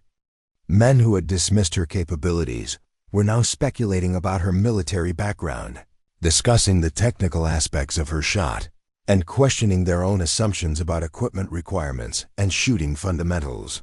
Brandon Walsh approached Elena one final time, his earlier hostility replaced by something approaching humility. "I owe you an apology," he said simply. "I made assumptions that were completely wrong." Elena nodded acceptance without offering forgiveness. Apologies were easy after the fact. Respect should have been offered from the beginning, based on her obvious competence and preparation. But she understood that personal growth often required confronting the consequences of poor judgment. Marcus Kane remained at his shooting position, staring downrange toward the 1,000-yard target that bore witness to his humiliation. His expensive equipment and impressive credentials had been rendered irrelevant by a woman with a family heirloom and superior skills. The lesson would be difficult for his ego to process, but Elena suspected it would make him a better shooter and a more humble person. As Elena packed her equipment for the journey home, she reflected on the morning's events with quiet satisfaction. She'd come to Iron Ridge seeking practice opportunities and had instead delivered a demonstration that would be discussed for years to come. More importantly, she'd honored her family's legacy and proven that excellence couldn't be purchased or sponsored, only earned through dedication, patience, and the kind of quiet determination that sustained true champions. The Winchester Model 70 returned to its worn leather case, its mission accomplished. Tomorrow would bring new challenges, but today had established Elena Rodriguez as a force to be reckoned with in the world of precision shooting. Jake Morrison approached Elena as she finished packing her equipment, his expression carrying the respectful curiosity of someone who'd recognized exceptional talent. "Before you leave," he said carefully, "would you be willing to share some insights about your shooting technique? Several of our members expressed interest in learning from someone with your level of precision." Elena looked toward the group of men who had spent the morning mocking her capabilities. They stood in awkward clusters, their earlier confidence replaced by the uncomfortable awareness that they'd just witnessed something beyond their current understanding. The transformation in their demeanor was complete, but Elena wasn't certain. Their newfound respect was genuine or simply the result of being forced to acknowledge superior performance. "What specifically would you like to know?" Elena asked, her tone neutral but not unwelcoming. She'd learned during her military service that teaching often reinforced her own understanding of marksmanship fundamentals, and sharing knowledge was part of honoring the tradition her grandfather had passed down. Trevor Mills stepped forward first, his earlier skepticism replaced by genuine curiosity. "Your environmental assessment," he said respectfully. "The way you read wind conditions across that 1,000-yard distance was remarkable. Most of us rely on electronic wind meters and ballistic calculators, but you seem to be processing information we weren't even seeing." Elena nodded, recognizing an opportunity to address fundamental misconceptions about precision shooting. "Electronic equipment provides data," she replied, "but understanding how to interpret that data in real-world conditions comes from experience and observation." She gestured toward the wind flags positioned throughout the range. "Those flags tell you what the wind is doing at specific points, but the air between here and the target is constantly changing. Learning to read those variations requires understanding how terrain affects air movement, how temperature differences create thermal currents, and how time of day influences atmospheric conditions. Marcus Kane joined the group, his expensive equipment suddenly seeming less impressive than his genuine desire to understand Elena's methods. "The scope adjustments you made," he said carefully. "They were more extensive than what ballistic calculators typically recommend for those conditions." Elena appreciated the technical nature of Marcus's question, recognizing that he was attempting to understand her methods rather than simply find explanations for her success. "Ballistic calculators provide theoretical data based on standard atmospheric conditions," she explained. "Real-world shooting requires adjustments based on specific conditions, altitude, humidity, temperature gradients, and equipment characteristics that standard programs can't account for." Brandon Walsh approached the group more hesitantly, his earlier arrogance completely gone. "Your shooting position," he said quietly. "It looked different from the standard competitive techniques we've learned. More fluid, I guess." Elena smiled slightly, recognizing that Brandon had identified something most recreational shooters missed. "Military marksmanship emphasizes adaptability over rigid positioning," she explained. "You need to be able to achieve precision from whatever position the situation demands, using whatever equipment is available." She demonstrated her shooting stance, showing how her body alignment could be adjusted for different terrain conditions while maintaining consistent sight picture and trigger control. The fundamentals remain the same: sight alignment, breathing control, trigger pressure, follow through. But the application of those fundamentals needs to be flexible enough to work in varied environments. Jake Morrison had been listening carefully, clearly impressed by Elena's ability to articulate complex concepts in understandable terms. "Would you be willing to conduct a brief demonstration?" he asked. "Show these guys how you approach environmental assessment and position adjustment." Elena considered the request, understanding that teaching would require investing additional time and energy in men who had treated her poorly. But she also recognized that sharing knowledge was part of maintaining the traditions her family had passed down, and refusing to teach would diminish the significance of her accomplishment. "All right," Elena agreed, beginning to unpack her rifle case again. "But we'll start with fundamentals that most competitive shooters overlook." Over the next hour, Elena guided the group through her approach to precision marksmanship. She demonstrated how to read environmental conditions using observation rather than relying exclusively on electronic instruments. She showed them her method for calculating ballistic adjustments based on real-world variables rather than theoretical standards. Most importantly, she emphasized the mental aspects of precision shooting that expensive equipment couldn't address. Confidence comes from preparation and practice, Elena explained as she demonstrated her pre-shot routine. "The rifle doesn't know how much money you spent on it. It only responds to consistent application of marksmanship fundamentals." Trevor Mills attempted to replicate Elena's environmental assessment technique, studying wind flags and mirage patterns with newfound attention to detail. "I've been shooting competitively for 8 years," he admitted, "and I never really understood how to read thermal effects properly." Elena guided him through the process of interpreting heat mirage, showing how rising air currents created optical distortions that indicated wind direction and thermal activity. Military snipers learned to use mirage as a precision instrument. She explained, "It provides information about atmospheric conditions that electronic equipment can't measure." Brandon Walsh struggled more with Elena's techniques, his previous reliance on expensive equipment having prevented him from developing the observational skills that Elena considered fundamental.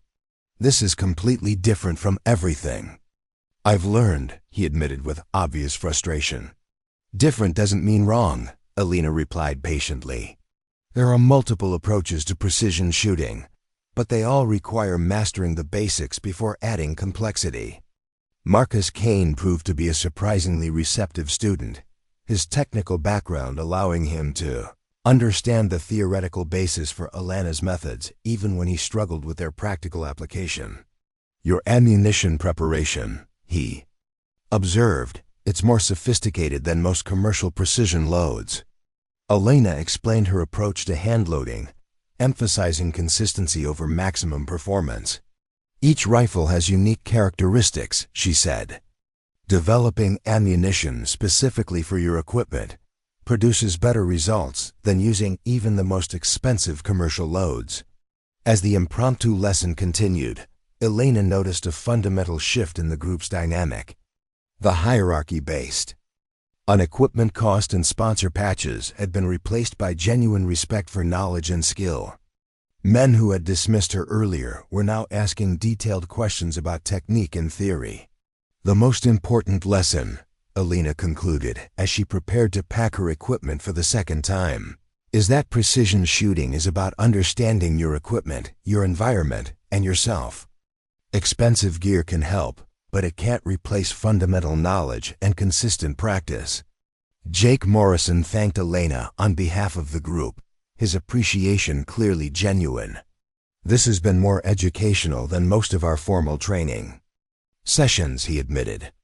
You've given these guys a completely different perspective on precision shooting. Elena nodded acknowledgement, satisfied that she'd used her morning's triumph to advance understanding rather than simply enjoy superiority. Teaching had always been part of her family's tradition, and sharing knowledge honored the lessons her grandfather had passed down through generations of Rodriguez marksmen. As Elena drove home through the Colorado foothills, she reflected on the morning's unexpected developments. She'd come to Iron Ridge seeking practice opportunities and had instead delivered a master class in precision shooting that would influence the facility's culture for years to come. More importantly, she'd proven that excellence transcended equipment and credentials, residing instead in the patient application of fundamental skills refined through decades of dedicated practice. 3 weeks after Elena's historic demonstration at Iron Ridge, the story had taken on a life of its own within Colorado's precision shooting community. Word traveled quickly through online forums, shooting clubs, and competitive circuits about the woman who had silenced an elite range with a single 1,000-yard shot using her grandfather's rifle. The tale grew with each retelling, but the essential facts remained unchanged. An underestimated outsider had delivered a masterclass in humility to some of the state's most arrogant marksmen. Elena's phone had been ringing constantly with invitations to training sessions, requests for shooting instruction, and offers to sponsor her competition efforts. The irony wasn't lost on her that the same community that had dismissed her capabilities now sought her endorsement and guidance. She accepted some opportunities while politely declining others, maintaining the same careful judgment that had served her well throughout her military career.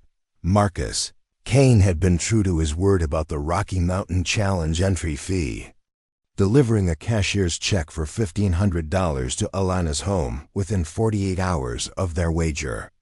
The accompanying note was brief but respectful, acknowledging his misjudgment and expressing genuine interest in learning from her techniques. Elena had cashed the check without sentiment. It represented payment for services rendered rather than charity or goodwill. The transformation at Iron Ridge Shooting Complex was dramatic and lasting. Jake Morrison reported that the facility's culture had shifted significantly since Elena's visit, with members showing more interest in fundamental marksmanship skills and less emphasis on expensive equipment as status symbols. Several shooters had begun developing their environmental assessment abilities, attempting to replicate Elena's techniques for reading wind and thermal conditions. Trevor Mills had become something of an evangelist for Elena's approach to precision shooting, incorporating her environmental assessment methods into his own practice routine. His accuracy at long distances had improved noticeably, and he'd begun sharing Elena's techniques with other members of Iron Ridge's precision shooting team. The humble acknowledgement of his limitations had paradoxically made him a better marksman and a more effective teacher. Brandon Walsh had struggled more with the lessons Elena had shared, his previous reliance on expensive equipment having created gaps in his fundamental knowledge that required significant effort to address. But his humbling experience had motivated genuine improvement, and Morrison reported that Brandon's shooting had become more consistent as he focused on basic marksmanship principles rather than technological solutions. Elena had accepted Jake Morrison's invitation to join Iron Ridge's precision shooting team for selected training sessions, recognizing that practicing with other skilled marksmen would benefit her preparation for major competitions. The dynamics were completely different from her initial visit. She was welcomed as a respected colleague rather than tolerated as an unwelcome outsider. The range sessions had become collaborative rather than competitive, with team members sharing techniques and observations in ways that benefited everyone's development. Elena's presence had elevated the overall quality of practice, encouraging shooters to focus on precision and consistency rather than simply trying to impress observers with expensive equipment. Elena's preparation for the Rocky Mountain Precision Challenge had intensified significantly since her Iron Ridge demonstration. The competition would attract elite marksmen from across the western United States, including former military snipers, Olympic-level shooters, and professionals with corporate sponsorships. Her 1,000-yard shot at Iron Ridge had proven her capability, but competition shooting involved additional pressures and technical demands that required careful preparation. She'd expanded her training regimen to include shooting under various environmental conditions, practicing from different positions, and developing strategies for managing the psychological pressure of formal competition. The Winchester Model 70 continued to perform flawlessly, its combination of classic design and careful maintenance proving superior to much more expensive alternatives. Elena's family had followed her progress with quiet pride, understanding that her success represented validation of traditions passed down through generations of Rodriguez marksmen. Her father had driven up from the San Luis Valley to watch one of her practice sessions at Iron Ridge, his satisfaction evident as he observed the respect his daughter commanded from Colorado's shooting elite. "Your grandfather would be proud," Frank Rodriguez had told Elena after watching her guide other shooters through environmental assessment techniques. He always said that true marksmanship was about more than just hitting targets. It was about understanding the responsibility that comes with exceptional skill. The media attention surrounding Elena's story had been generally positive, though she declined most interview requests to maintain focus on her competition preparation. A few articles in specialized shooting publications had covered her Iron Ridge demonstration, emphasizing the importance of fundamental skills over expensive equipment and the dangers of making assumptions based on appearances.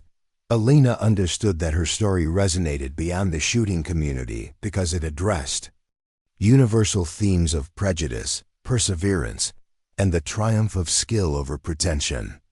She'd received letters from women in various male-dominated fields, expressing gratitude for her example and inspiration for their own professional challenges, but Elena's focus remained firmly fixed on practical matters, continued skill development, equipment preparation, and mental conditioning for the competition that would truly test her abilities against the nation's best precision shooters. The Rocky Mountain Challenge represented an opportunity to validate her capabilities on the largest possible stage, competing under conditions that would eliminate any possibility of dismissing her performance as luck or accident. Elena's training sessions at Iron Ridge had revealed that her shooting skills were indeed exceptional by any standard. Range records showed that her consistency at extended distances exceeded most facility members, and her ability to perform under pressure had impressed even skeptical observers. The 1,000-yard shot that had silenced her critics was not an anomaly but a representative example of capabilities refined through years of military training and family tradition. As the competition date approached, Elena felt the familiar calm confidence that had sustained her through challenging situations. Throughout her life, she'd proven herself capable of rising to meet unexpected challenges. And the Rocky Mountain Precision Challenge would provide the ultimate test of abilities that had been questioned, demonstrated, and finally acknowledged. The Winchester model 70 awaited the competition with the same quiet readiness that had characterized its 68 years of faithful service. 3 generations of Rodriguez marksmen had relied on its accuracy, and Elena trusted that it would perform flawlessly when the stakes were highest, whatever the competition might bring. Elena Rodriguez was prepared to face it with the same determination and skill that had carried her family's legacy forward for nearly 7 decades. The woman who had silenced Iron Ridge with a single impossible shot was ready to make history once again.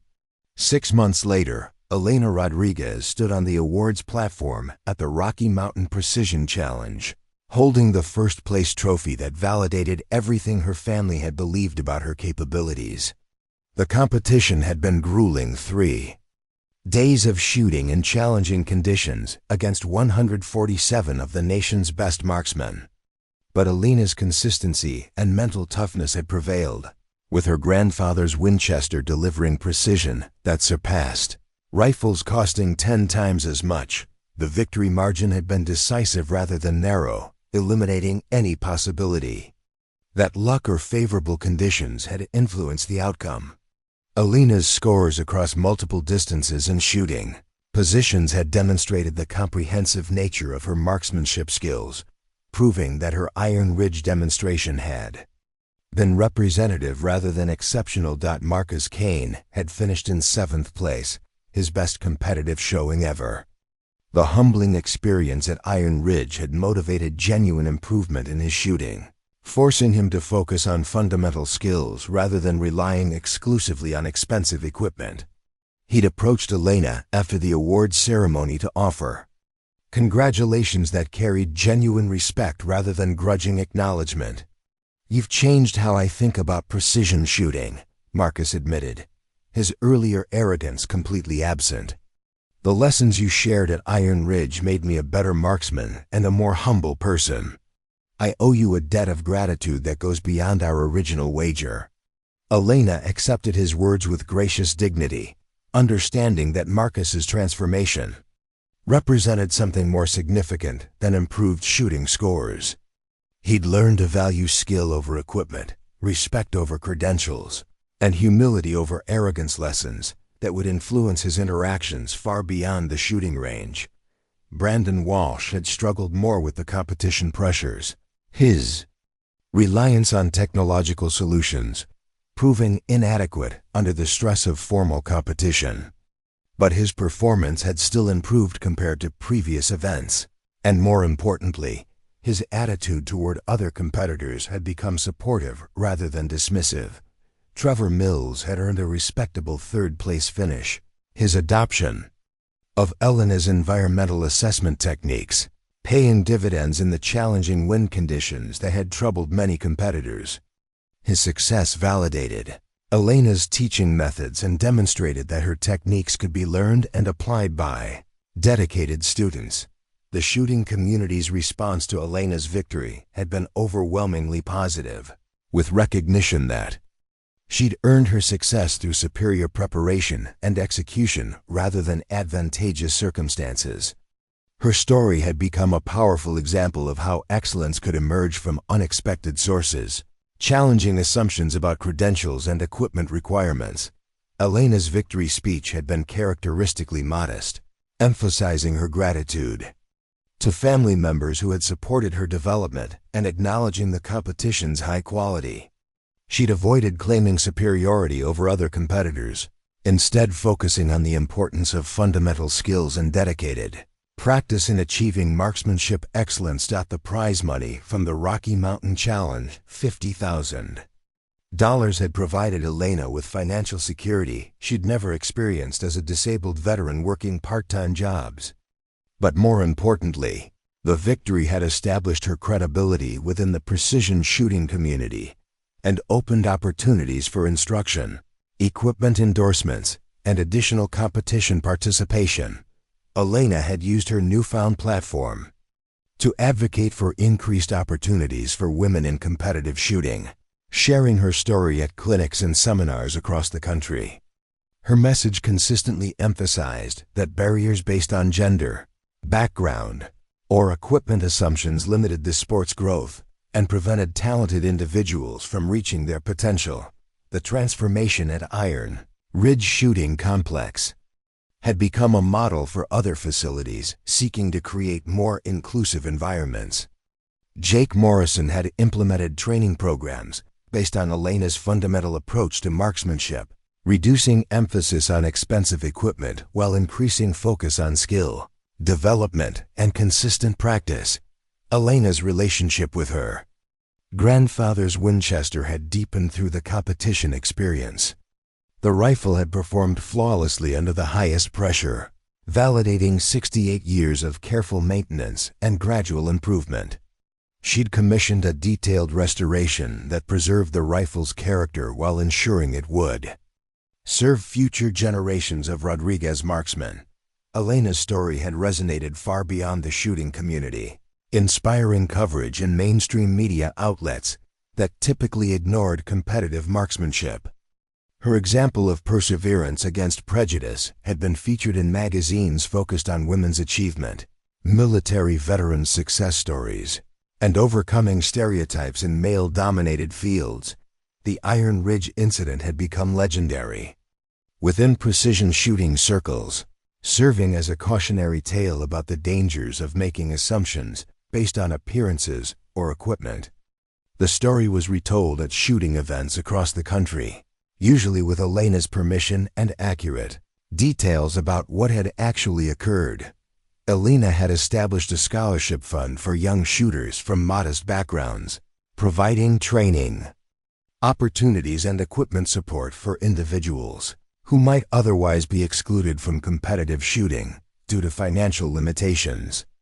The program emphasized fundamental skills over expensive gear, reflecting the values that had guided Elena's own development. Her teaching methods had been documented in articles for precision shooting publications, sharing techniques that emphasized observation, consistency, and mental preparation over technological solutions.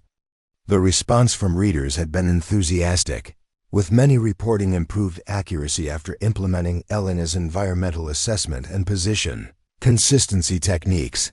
Elena's military service had finally received appropriate recognition within the veteran community, with her competitive success highlighting the valuable skills that former service members brought to civilian pursuits. Her example had encouraged other veterans to pursue competitive shooting, creating a network of support and shared experience that benefited all participants. The Winchester Model 70 now rested in Elena's gun safe with championship medals hanging nearby, a tangible reminder of what could be accomplished through dedication, preparation, and the courage to stand firm against prejudice. The rifle's legacy had been extended through Elena's success, ensuring that future generations would understand the value of craftsmanship, consistency, and careful maintenance. Elena continued practicing at Iron Ridge several times each month, her presence serving as inspiration for new shooters and a reminder to established members about the importance of fundamental skills. The facility's culture had permanently shifted toward inclusivity and skill development, creating an environment where talent could flourish regardless of background or equipment budget. As Elena prepared for future competitions, she carried forward the lessons learned from her grandfather, her military service, and her encounter with prejudice at Iron Ridge.